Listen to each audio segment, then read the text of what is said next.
Hola a todos, ¿cómo están? Bueno, entonces en este video vamos a demostrar que el tamaño de los naturales es el mismo tamaño que los enteros. Y esto suena un poco extraño, porque en verdad como que, no sé si ustedes lo piensan, los enteros son como un espejo de los naturales, como que están los positivos y los negativos, pero no, en realidad tienen el mismo tamaño, lo que es bastante impresionante. Eso demuestra como lo difícil que para uno es dimensionar el infinito. Entonces, em, vamos a hacer la demostración demostrando que existe una biyección entre los dos conjuntos. Noten que esto en realidad es súper bonito y es súper intuitivo porque finalmente lo que yo estoy haciendo es decir, dos conjuntos van a tener el mismo tamaño si yo me puedo inventar una forma de emparejar sus elementos poniendo la regla de que cada elemento del primer conjunto tenga un único elemento que le corresponde en el segundo conjunto, lo que me garantiza que sea una función, y por eso es una función biyectiva, y que además este segundo elemento no puedan llegar dos, ¿listo? Entonces no es como que dos elementos del primer conjunto puedan llegar al mismo elemento del segundo conjunto, porque si no el primer conjunto sería más grande, sino que yo garantizo que cuando llega un elemento solamente hay uno en el primer conjunto que le corresponde, que esa es la parte inyectiva de la función, y además garantizo que sea sobreyectiva, es decir, que con los elementos del primer conjunto, al emparejarlos con el segundo, yo cubro totalmente el segundo conjunto. ¿Listo? Entonces, no sé si lo dije de una forma muy enredada, pero simplemente es súper intuitivo, ¿no? Tener dos conjuntos, emparejo los elementos poniéndoles ciertas reglas. La primera regla es que a un elemento del primer conjunto solo lo mando a un elemento del segundo conjunto, que eso es definición de función, y que si yo llegué a un elemento del segundo conjunto solamente puede venir de un elemento del primero, lo que es una función, lo que es la definición de inyección, y además le pido que sea sobreyectivo, es decir, que yo cubra todo el conjunto de llegada con los elementos del conjunto de salida. ¿Listo? Entonces, sin más preámbulos, vamos a ver la demostración de que los naturales y los enteros tienen el mismo tamaño. Entonces, creo que en la magistral con Judy ya vieron un poquito de esto, ya vieron como el ejemplo. Pero bueno, voy a hacer la demostración completa y voy a mostrar que efectivamente esta función es una biyección y todo esto. ¿Listo? Entonces, cojamos la línea de los enteros. ¿Listo? Los enteros los representamos de esta manera. Tenemos aquí el 0, el 1, el 2, el 3 y para atrás tenemos el menos 1, el menos 2, el menos 3 y así hasta atrás. ¿Listo? Ahora, ¿qué vamos a hacer? Vamos a coger los naturales y vamos a intentar cubrir todos los enteros con los naturales. Entonces, para hacer esto hay muchísimas formas, pero una que les propongo es que, bueno, al 0 le damos el 0, ¿no? Porque pues tiene mucho sentido, por ahí empieza todo. Luego al 1 mandemos el 1, y al 2 mandemos el 3, y al 3 mandemos el 5, y por el lado de los otros vamos a mandar al menos 1 el 2, al menos 2 el 4, y así sucesivamente. Entonces, si ven lo que estoy haciendo finalmente es a los enteros positivos, yo le estoy mandando los impares, y a los enteros negativos yo les estoy mandando los pares. ¿Listo? Entonces, voy a escribir esa función. Voy a escribir una función que va a los naturales, a los enteros, y luego voy a probar que es una biyección. Noten que lo que estoy haciendo es, en los negativos aterrizan los que eran pares. Entonces, si n es par, yo lo que voy a hacer es cogerlo y dividirlo por 2 y ponerle un menos, y con eso yo aterrizo en un entero negativo. Y para los impares, lo que voy a hacer es mandarlos a el natural más 1 sobre 2. Entonces, miren, por ejemplo, acá este caso. El natural más 1 sería 4, sobre 2 sería 2. ¿Listo? Si el natural es impar. Entonces, esta es mi función, es una función definida a trozos, y lo que voy a demostrar es que es biyectiva. Para demostrar que es biyectiva, yo necesito demostrar dos cosas. La primera cosa es que la función es 1 a 1 o inyectiva, y tengo que demostrar que la función es sobreyectiva. ¿Listo? Entonces, vamos con la demostración de que es inyectiva.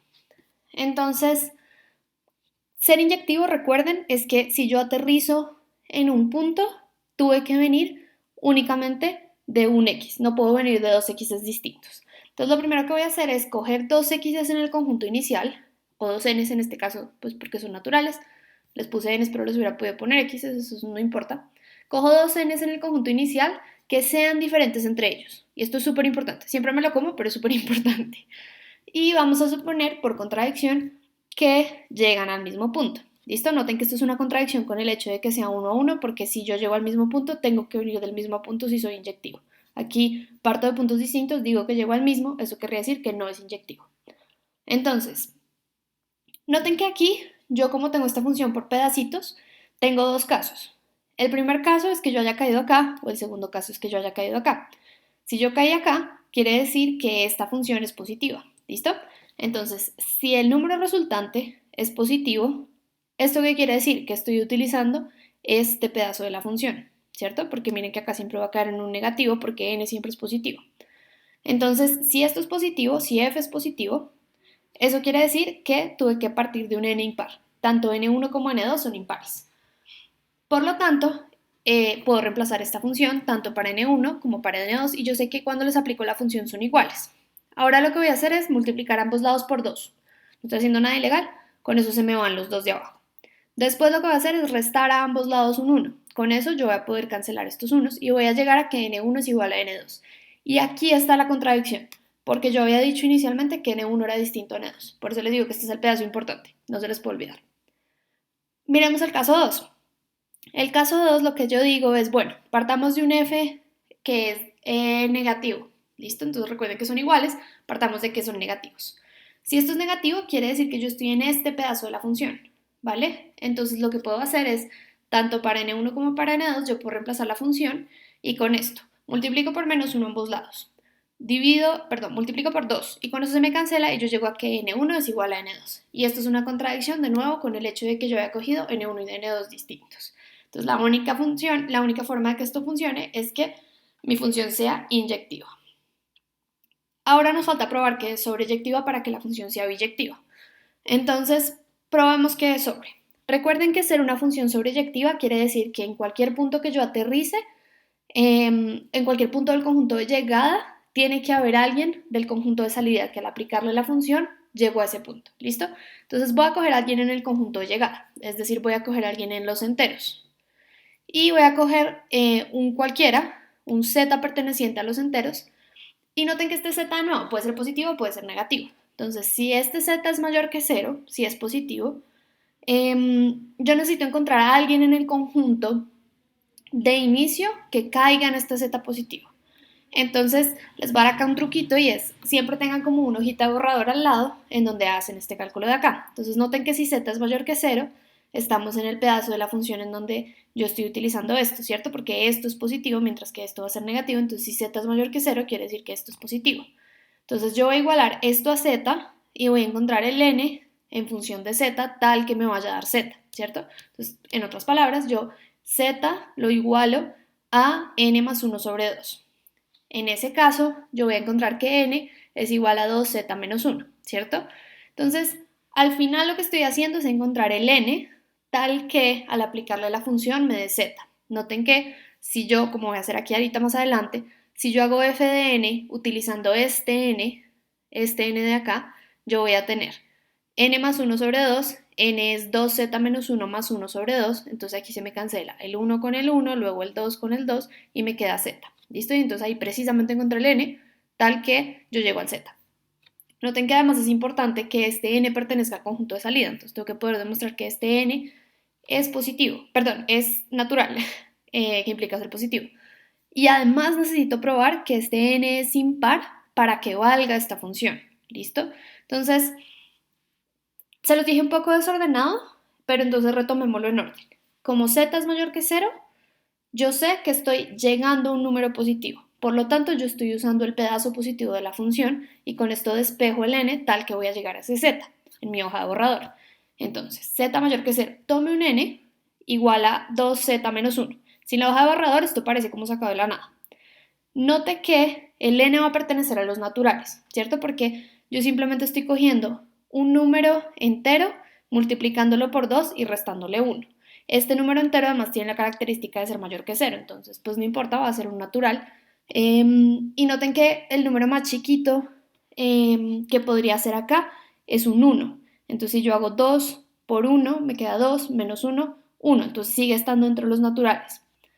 Y noten que es impar por la forma en la que está escrita. Yo tengo dos veces un número entero positivo menos 1, esto siempre va a ser impar, ¿cierto? Porque la definición de ser par es que soy dos veces un número natural. Si yo le resto 1 a un número par, pues siempre me va a dar impar. Y por tanto puedo utilizar esta función y ahí reemplazando voy a llegar a que esto me va a dar z. Para el otro caso, lo que voy a hacer es mirar qué pasa cuando z es menor o igual a 0. Entonces es la misma lógica. Voy a coger mi hojita de borrador y voy a decir tome n igual a menos 2z. Y este n yo lo saco en mi hojita de borrador sabiendo que es el n que cuando le aplique la función al final me va a dar z.